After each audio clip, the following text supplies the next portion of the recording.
옆 사람 보고 인사하도록 하겠습니다. 자, 제가 시키는 대로 따라하겠습니다. 오늘 예배는 당신 때문에 더 은혜롭습니다. 자, 오늘 설교 제목이 뭡니까? 하나님의 리액션. 하나님의 리액션. 사회생활 잘하는 법이 있어요. 또 인간관계를 잘 만들어가는 법, 직장에서 상사에게 사랑받는 법, 또 남편이나 아내에게 사랑받는 법. 그 중에 하나가 리액션을 잘하는 겁니다. 누군가가 나에게 말을 할 때 그 사람의 눈을 똑바로 바라보고, 누군가 나에게 말하는데 자꾸 딴 데 쳐다보면 안 돼요. 그 사람 눈을 똑바로 쳐다보고 그 다음에 고개를 끄덕끄덕하면서, 그리고 중간에 아 그렇군요 하면서 막 취미서도 놓고 그것을 잘해야 됩니다. 또 누군가가 선물을 준다거나 할 때 오버하면서 감동하고 감격하는 모습, 이것만 잘해도요 주변에 사람이 모여요. 아버지가 퇴근하면서 치킨을 사오셨습니다. 요즘이야 다 배달해서 먹잖아요. 근데 제가 어렸을 때는 배달하는 게 없었기 때문에 아버지가 퇴근하시면서 치킨을 사오십니다. 지금 같은 치킨이 아니죠. 한 마리 통째로 그냥 튀긴 것. 예. 그런 걸 사오십니다. 그때 아버지가 손에 들고 오신 그 치킨을 보면서 자식들의 모습이 어때야 됩니까? 기뻐하고 감동하고 막 침을 질질 흘려야지 아버지가 좋아하시는 거예요. 그래야 또 사오십니다. 근데 치킨 사갖고 왔는데 오셨어요. 거기 두세요. 제가 시간 날 때 먹을게요. 그러면 두 번 다시 사오고 싶지 않습니다. 그래도 또 사와야죠 뭐.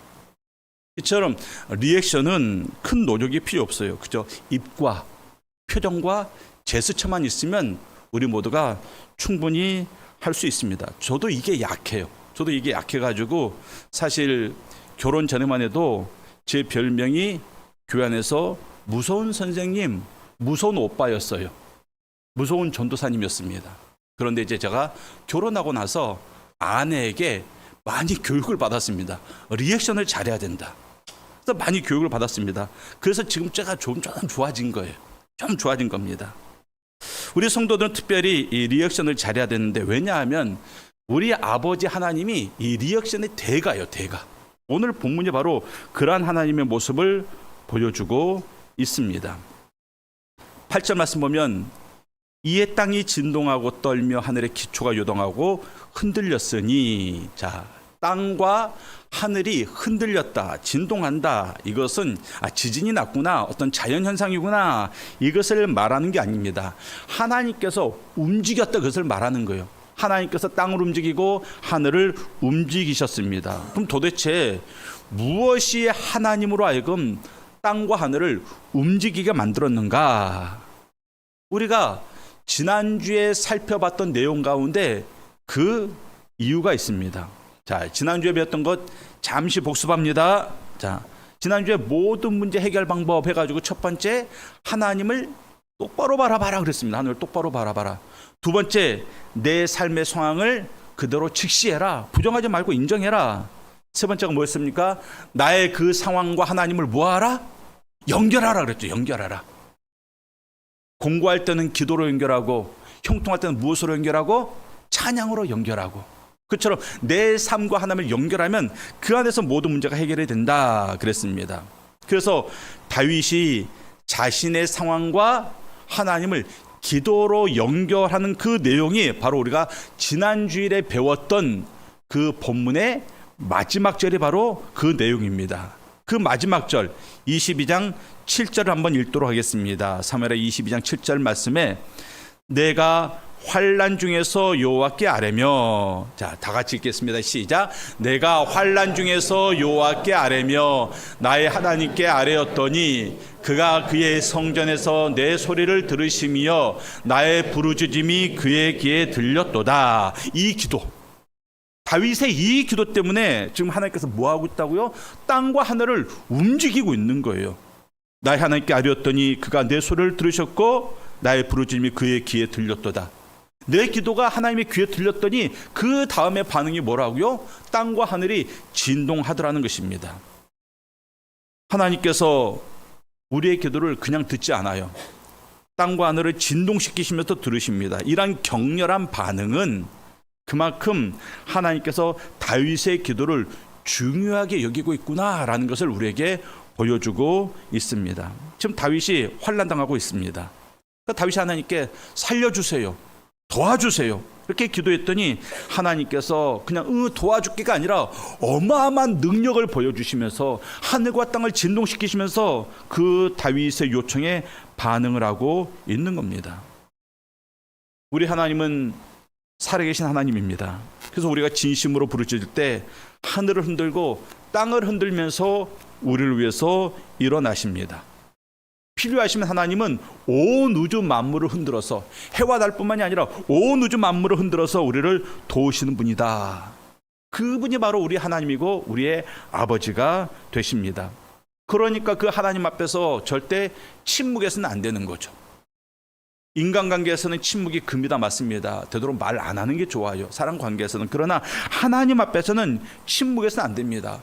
솔직하게 내 모든 것들을 다 아뢰 수 있어야 됩니다. 다윗처럼 환난 중에서 여호와께 아뢰며 부르짖으면 하나님은 우리의 그 부르짖음을 듣고 그냥 가만히 앉아 계시는 분이 아니라는 것입니다.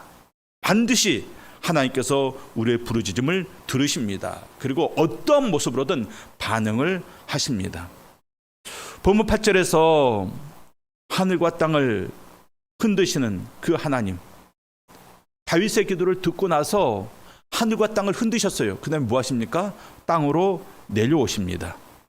하늘에 계신 하나님이 직접 내려왔다라는 것이에요. 그래서 11절에 보면 그룹을 타고 바람 날개를 이용한다 그랬습니다. 자, 그룹을 탄다, 바람 날개를 이용한다, 이것은 무슨 말이냐 하면 아주 속히, 아주 빠르게 움직이셨다, 그것을 말하는 겁니다.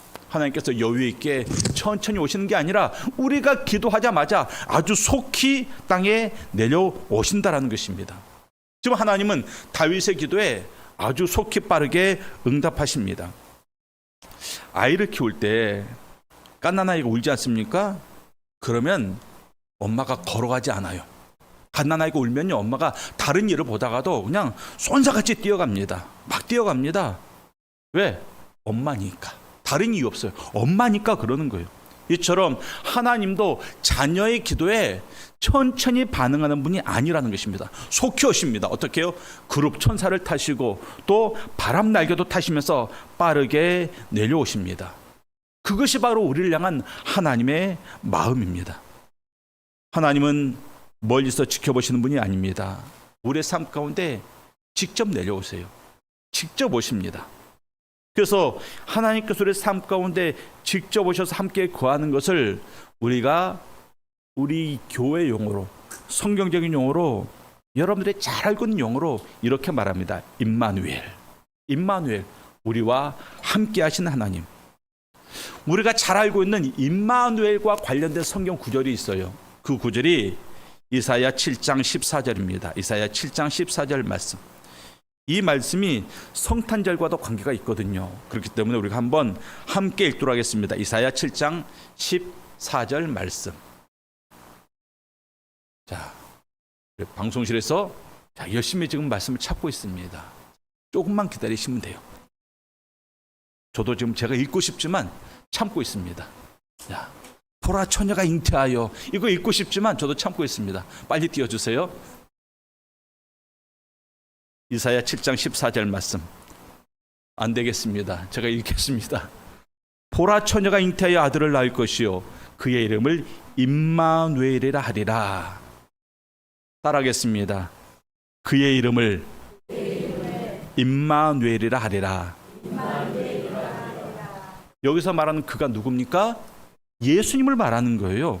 메시아에 대한 내용입니다. 왜 예수님이 임마누엘인가? 자, 임마누엘의 뜻은 하나님이 우리와 함께 하신다, 그런 의미거든요.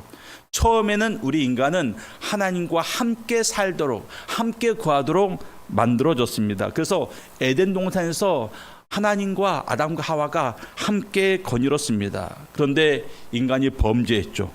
인간이 범죄함으로 말미암아 하나님과 인간이 함께 거할 수 없게 되었습니다. 그래서 하나님이 그 아담과 하와를 떠나게 되는데 하나님과 결별한 인간은 더 이상 생명이 될 수 없었습니다. 무슨 말이냐? 살았으나 죽은 존재. 살았으나 죽은 존재로서 그 삶을, 그 존재를 유지해 오다가 예수님께서 이 땅에 인간의 몸을 입고 오셨습니다. 그러니까 예수님이 사람이 되신 거예요. 하나님이 사람이 되신 겁니다. 왜요? 우리와 함께 거하기 위해서. 우리와 함께하기 위해서. 그래서 그 예수님이 바로 임마누엘의 하나님이 되신 겁니다. 그 예수님이 우리와 함께 거하면서 어떤 역사가 일어납니까? 우리에게 회복의 역사가 일어납니다. 우리가 죽었던 자였지만 다시금 살아나고 진정한 의미의 생명이 된 것입니다. 그리고 중요한 것은 지금도 우리 안에 누가 거하십니까? 예수 그리스도의 영, 성령이 함께 하십니다. 그래서 우리의 존재가, 우리의 삶이 곧 임마누엘 하나님에 대한 증거가 되는 거예요. 왜? 우리 안에 그리스도의 영이 거하고 있기 때문에 그렇습니다. 그러니까 여러분들 어디에 있든지 여러분 혼자 있는 게 아니에요. 임마누엘의 하나님이 우리와 함께하고 있는 겁니다. 그 하나님께서 우리와 함께 하실 때는 이유가 있어요. 그냥 함께 하시는 게 아닙니다. 반드시 이유가 있습니다. 그럼 왜 함께 하시는가? 도와주고 지켜주시려고. 도와주고 지켜주시려고. 우리를 구원하신 다음에 네, 너 구원했다. 너 구원받았어. 이제 알아서 잘 살아봐. 하지 않고 우리가 구원받은 이유도 계속해서 우리와 함께 하시는 그 임마누엘 하나님. 왜 함께 하신다고요? 도와주고 지켜주고 인도하기 위해서. 요수아가 모세가 죽은 다음에 이스라엘의 지도자가 되었을 때 하나님께서 요수아에게 이렇게 말씀하십니다. 강하고 담대하라. 두려워하지 말면 놀라지 말라. 그 다음이 중요한데, 내가 어디로 가든지 너의 하나님 여호와가 너와 함께 하느니라. 무슨 말입니까? 임마누엘의 하나님에 대해서 요수아에게 말씀하고 있는 거예요. 임마누엘의 하나님이 너와 함께 할 것이다. 너를 떠나지 않고 너를 버리지 않을 것이다. 그렇기 때문에 뭐 하라고요? 강하고 담대하라. 두려워하지 말고 떨지 말라. 이렇게 말씀하고 있습니다. 이것이 바로 임마누엘의 복이에요. 그러니까 우리 성도님들은 하나님이 지금 나와 함께 하시기 때문에 여러분들이 세상을 살아가면서 세상의 것 때문에 근심하거나 걱정하거나 두려워하거나 떨면 그건 뭡니까? 임마누엘의 하나님을 여러분들이 무시하는 거예요. 하나님이 나와 함께 하시는데 그 하나님을 무시하기 때문에, 세상의 것 때문에 근심하고 걱정하고 떨더라는 것입니다. 그 하나님을 인정하지 않기 때문에. 우리 사는 성도님들, 여러분들이 믿든지 안 믿든지, 여러분들이 인정하든지 인정하지 않든지 하나님은 지금 우리와 함께 계십니다. 우리가 예수를 믿고 구원을 얻었으면 여러분들 그 하나님을 여러분들이 인정하든지 인정하지 않든지, 체험했든지 체험하지 않았든지 그 하나님은 지금 우리와 함께하고 계십니다. 그 하나님을 만나고 그 하나님과 동행하는 것, 그것이 바로 이 땅을 살아가는 성도들의 복입니다. 아이들에게 있어서 가장 큰 복이 뭐예요? 넓은 집, 큰 차, 돈이 가득 든 통장? 아닙니다.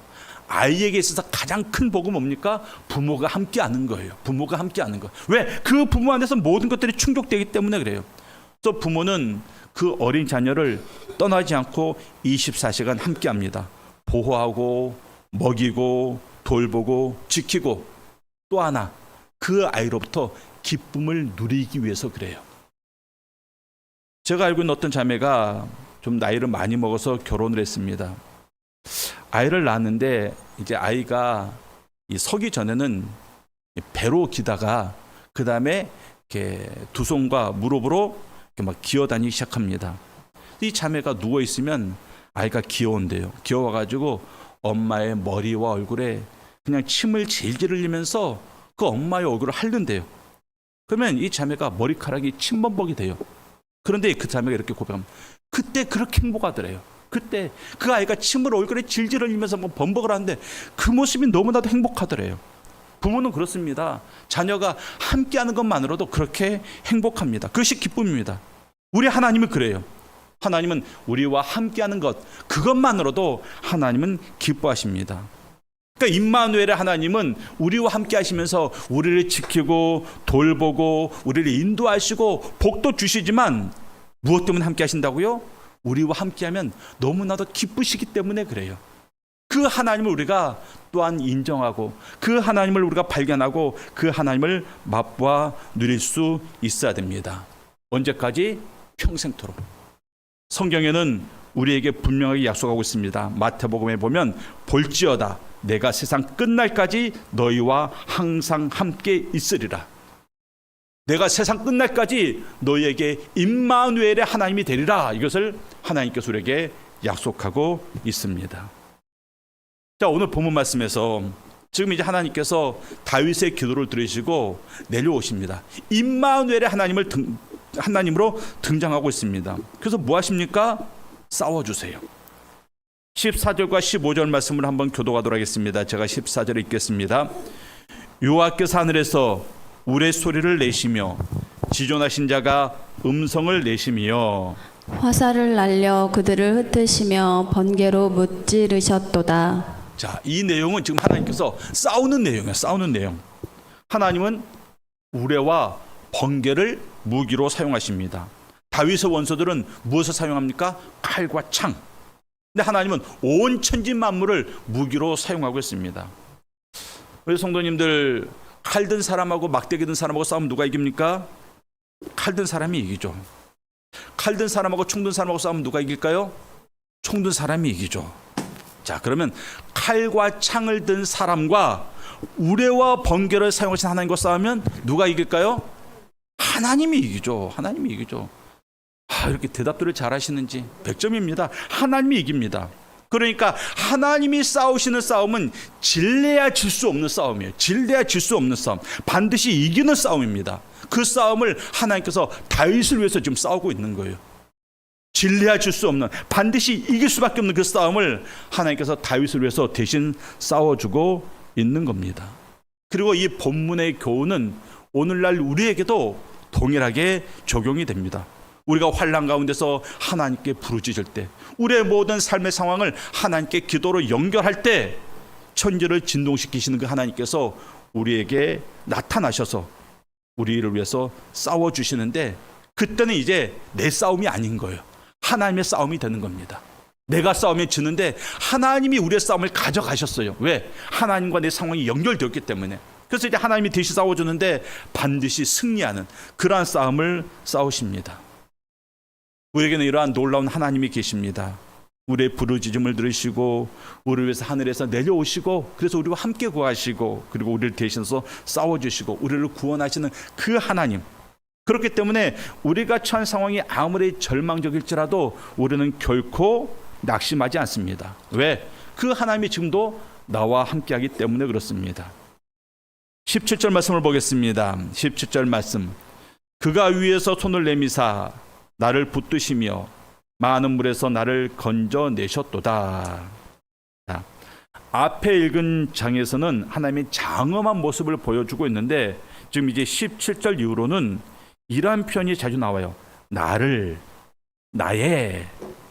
이 말씀은 이 다윗의 굉장히 개인적인 하나님과의 체험을 고백하고 있기 때문에 그렇습니다. 나를 건지셨다. 나의 하나님, 내가 자꾸 드러나고 있습니다. 왜? 하나님은 우리가 그래 하나님 그러셨지. 맞아, 하나님이 그런다고 하되, 이처럼 그저 제3자가 하나님을 바라보듯 그렇게 체험한 하나님이 아니라 내가 직접 경험하고 체험한 그 하나님에 대해서 고백하고 있기 때문에 나의 하나님, 나를 건지셨다, 이런 고백이 나오는 겁니다. 근데 17절 말씀 보면 하나님께서 뭐 하십니까? 그가 위에서 손을 내미사, 그가 위에서 손을 내밀었대요. 이 표현이 굉장히 중요한데, 왜 이 표현이 중요한가? 구원은 위에서부터 오기 때문에 그래요.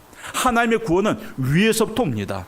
이 말은 인간의 노력으로 되는 게 아니라는 것이에요. 인간의 노력으로 되면 아래서부터 와야죠. 그런데 하나님의 구원은 아래에서 올라가는 게 아니라 위에서부터 손을 내밀어 우리를 구원하십니다. 하나님이 주도하십니다. 그래서 초월적 능력입니다. 이 세상의 방법이 아니라는 것입니다.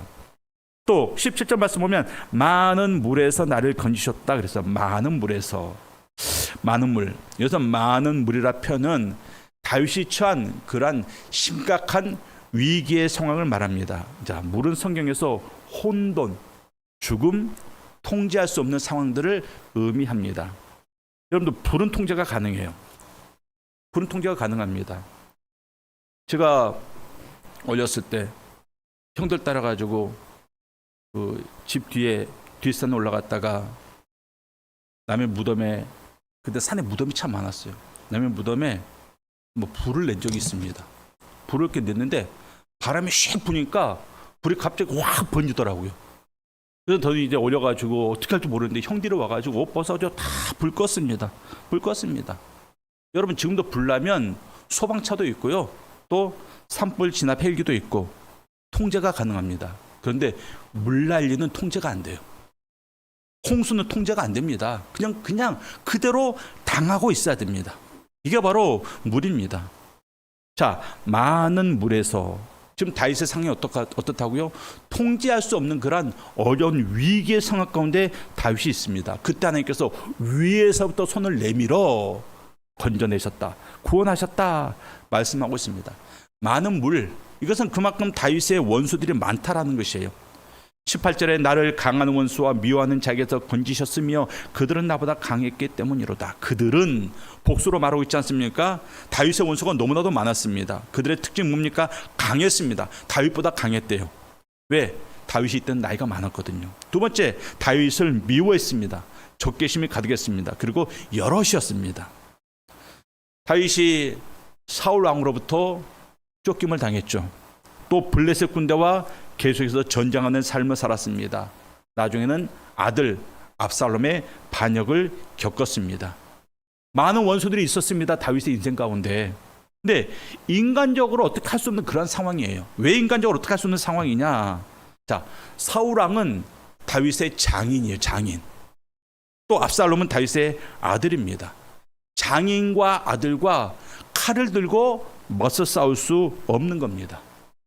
내가 그들을 쳐서 죽일 수 있는 상대가 아니라는 것입니다. 아무리 적이라고 어떻게 다윗이 자기 장인을 칼로 죽일 수 있겠습니까? 또 아무리 반역을 꾀했다고 어떻게 자기 아들을 칼로 죽일 수 있겠습니까? 우리가 성경을 봐서 알겠지만 끝까지 사울에 대해서 다윗은 사울을 죽이려는 마음을 품지 않습니다. 압살롬도 마찬가지예요. 압살롬이 나중에 요압에 의해서 죽게 되었을 때도 그 죽은 압살롬을 위해서 애통해하지 않습니까? 그러니까 이 아들이 칼을 들고 자기를 겨냥하고 장인이 자기의 칼을 들고 겨냥할 때 이것은 통제가 안 되는 겁니다. 싸울 수 없는 싸움입니다. 그냥 피해야 하는 싸움입니다. 근데 중요한 것은 다윗이 싸울 수 없는 싸움인데 하나님께서 대신 싸워주시더라는 거예요. 다 하나님께서 대신 싸워주시잖아요. 그러니까 우리보다 강한 원수가 되었던, 우리보다 정말 10배, 1000배, 100배 많은 그런 원수가 되었건, 우리의 힘으로 어떻게 할 수 없는 원수가 되었건 뭐 한다고요? 하나님이 대신 싸워주시는 거예요. 하나님이 대신 싸워주십니다. 그래서 성경에 나와 있지 않습니까? 원수 갚는 것이 내게 있다. 하나님께서 말씀하십니다. 원수 갚는 건 너희들이 하는 게 아니야. 원수 갚는 건 내가 하는 거야. 원수 갚으려면 어떻게 해야 돼요? 마음 가운데 그 원수에 대한 증오심을 품어야 됩니다. 분노를 품어야 됩니다. 그리고 죽이고자 하는 그런 아주 잔혹하고 그런 살기 어린 마음을 품어야 됩니다. 그렇게 살지 말라는 거예요. 그거 내가 할 테니까 너희들은 원수까지도 사랑해라. 내 사랑하는 자녀들아, 너희는 그냥 꽃길만 밟아라. 피 묻히는 거 내가 할 테니까 너희들은 그냥 나를 믿고 너희들은 꽃길만 걸어라. 이렇게 말씀하고 있는 겁니다. 결국 하나님께서 다 싸워주시잖아요. 하나님께서 다 싸워주시니까 결국 이기지 않습니까? 지금 오늘 우리가 읽었던 이 22장은 다윗의 승전가입니다. 승전가. 근데 다윗이 싸워서 이긴 승전가가 아니에요. 하나님이 대신 싸워줘서 이긴 그 승전가를 지금 다윗이 부르고 있습니다. 마찬가지입니다. 우리의 인생, 우리의 삶도 많은 승전의 순간들, 많은 승리의 순간들이 있어서 늘 우리의 삶 가운데 여호와 니시의 승전가를 부르고 나가야 되는데 그 승리는 우리가 쟁취한 게 아니라 하나님께서 이루신 겁니다. 하나님께서 이루신 것, 우리는 뒤따라가면서 그냥 죽기만 하면 되는 것, 죽기만 하면 되는 것. 그래서 다윗의 승전가에서는 결론과 같은 고백이 있습니다. 19절 말씀에 여호와께서 나의 의지가 되셨도다. 여호와께서 나의 의지가 되셨도다. 의지가 되었다, 이 말은 의지는 버팀목입니다. 쓰러지지 않게 받쳐주시는 분, 또 지지대입니다. 내 무게를 감당해 주시는 분. 내 삶의 무게가 얼마나 무겁습니까? 그 삶의 무게 벗어 던지고 싶어도 벗어 던질 수가 없어요. 그래서 어떤 사람들은 그 삶의 무게에 짓눌려서 죽어갑니다. 근데 그 삶의 무게까지도 하나님께서 감당해 주십니다. 수고하고 무거운 짐들 다 내게 오라 말씀하시면서. 또 기둥입니다. 흔들리지 않게 안전하게 우리를 유지해 주시는 분. 그러니까 원수들이 많은 물같이 다윗에게 몰아쳐 왔지만 하나님께서 다윗의 의지가 되었기 때문에 다윗은 결코 쓰러지지 않았습니다. 인생의 재난의 날에 우리에게도 의지가 필요합니다. 그 의지는 돈도 아니고 권력도 아니고 사람도 아니고 오직 유일하신 하나님만이 우리의 의지가 됨을 우리가 알아야 합니다. 이러한 하나님이 다윗에서 대신 싸워주세요. 그리고 뭐 하십니까? 넓은 곳으로 인도하신대요. 넓은 곳으로. 20절에서 나를 또 넓은 곳으로 인도하시고, 하나님의 구원은 단지 위험한 곳에서 목숨의 그 경각에 달린 그 순간에 그저 구해주는 것으로 그치지 않고 이제는 넓은 곳으로 인도해 주신다라는 것입니다. 넓은 곳, 안전한 곳입니다. 억압에서 자유가 있는 곳, 사망에서 영생으로, 지옥에서 천국으로 우리를 옮겨 주시는 겁니다. 다윗이 사울에게 쫓길 때 광야의 굴 속에 숨어 있었습니다. 얼마나 좁고 캄캄하고 답답했겠습니까? 그런데 하나님께서 그를 결국 어디로 인도하십니까? 왕의 자리로 옮겨 주시잖아요. 옮겨 주십니다. 그래서 사는 성도님들, 지금 여러분들의 상황이 나는 지금 많은 물 가운데 갇혀 있구나, 그런 성도님들이 있을 수 있습니다. 그 상황을 내가 통제할 수 없습니다. 그럴 능력이 나에게 없습니다. 그럴 때 뭐 한다고요? 하나님께서 위에서 손을 내밀어 우리를 건져내십니다. 우리의 원수가 분명히 우리보다 강합니다. 세상은 우리보다 분명히 강합니다. 그 원수가 사람이 되었던, 어떤 질병이 되었던, 어떤 경제적인 문제가 되었던, 분명히 나보다 강해요. 그렇지만 우리의 하나님은 그들보다 더 강하신 하나님이십니다. 그 하나님이 우리를 위해서 싸워주십니다. 그렇기 때문에 지금 재난의 때를 살고 있든지 좁은 곳에 갇혀 있든지 불 가운데를 걸어가고 물 가운데를 걸어가든지 중요한 것은 뭐라고요? 우리의 기도에 응답하시는 그 하나님만을 바라보고 그 하나님을 붙잡고 끝까지, 잠깐도 하나님과 나를 끊지 말고 끝까지 내 삶을 하나님과 연결해 나가면서 하나님과 동행할 때 하나님은 들으시고 찾아오시고 역사하시고 대신 싸워주시고 우리의 삶을 가장 귀하고 아름답게, 그리고 충만하게, 강건하게, 보배롭게 세워나가심을 우리 모두가 믿고 나가야 될 것입니다. 하나님은 우리의 기도에 아주 격렬하게 반응하십니다. 왜냐하면 우리는 하나님의 기쁨이기 때문입니다. 기도하겠습니다.